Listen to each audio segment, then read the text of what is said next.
Welcome back to our continuing coverage as the storm system moves through the viewing area. It is a wet and windy Wednesday, and the weather out there aligning with the forecast that we've been telling you about for days. This is the day where we're getting that severe weather. Thanks for joining us. I'm Renee Chu. And I'm Jeff Hogan. Yeah, thanks for making us part of your morning here. And we're just here to keep you safe. That's why we're on the air and continuing through this until the threat's gone. And it's going to be a little while before that with all the current watches and warnings that are in place right now. Elizabeth Gardner is over in the WRAL Severe Weather Center. We've been seeing these rotate in and out through our area. Yeah, we'll catch you up on where the warnings are right now, stretching from Virginia all the way down to South Carolina. It does include Fayetteville, Sanford, Raleigh, and Durham, and then on up into Mecklenburg County, Virginia. And so the warnings are out ahead of the actual line of thunderstorms to give you that warning. I mean, that's what it's all about. So it gives you a little lead time to let you know when that just that very narrow band, but very powerful band will come through with some rain and wind. We'll add some times onto that for you.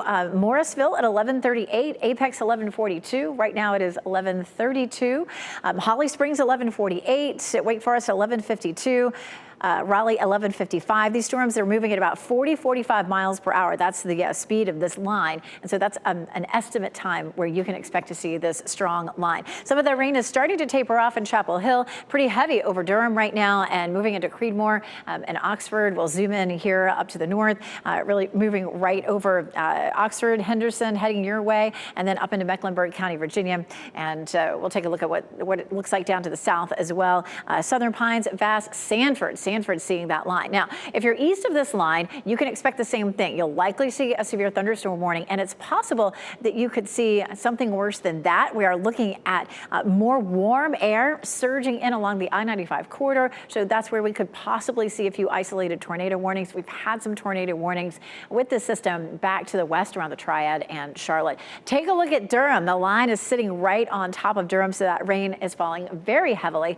And meteorologist Chris Michaels here just to kind of turn things around and look at the DBAP. Wow, that's something else. Yeah, it's been quite a sight as you watch the rain pretty much going sideways here. We've already seen gusts of 44 miles per hour in the Bull City, but yeah, camera's starting to shake there. You can notice just behind the DBAP there, I believe that's 885. That's going to get pretty rough here within the next little bit. We'll also take you into areas like North Hills where you're going to see kind of the same thing. It's not quite as hectic as it is in Durham, but one of the things I'm noticing is especially just north of Durham is something that we've talked about pretty much throughout the morning. And you see that Boeing segment, if I can get it to draw a little bit better than that, there we go. That Boeing segment that's right by Creedmoor, heading toward Henderson. What this is it's an indication of the rain-cooled air that's starting to rush toward the warmer air that Elizabeth has said is coming in from the south and west. So basically what we're getting is a mini cold front out of that storm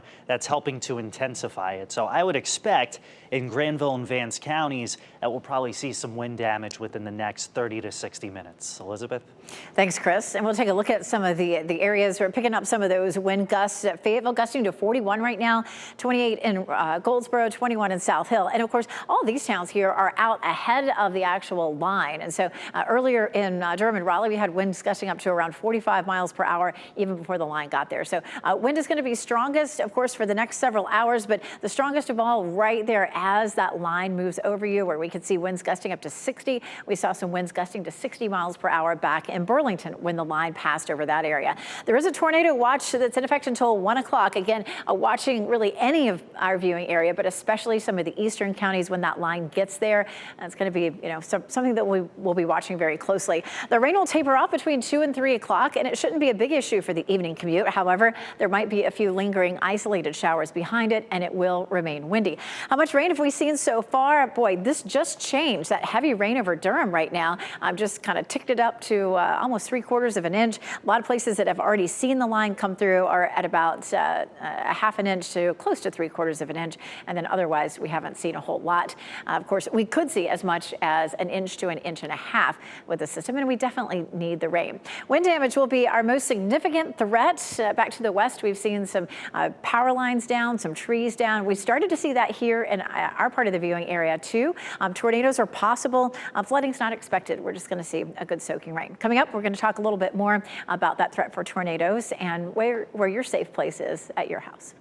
Thanks, Elizabeth. We want to take you back out to the roads right now because the WRAL storm tracker started in Wake County, heading south on 1, went into Chatham County, and is right on the verge of Lee County. Sanford is a spot that is getting hit with rain right now, and this is right on the way to Sanford, so driving right into that line that is headed our way. But this is the southwest portion of that line. It stretches all the way up through our viewing area, all the way up into Virginia in the northeast part of that. But you can see, keep your distance, keep your speed down when you're out there because this is nasty stuff. Just a downpour there as the storm tracker is right in the thick of it. And we've been tracking this line of storms, just like Elizabeth showed us, where we saw it kind of passing over Durham. Let's check in once again with Julie and Grace.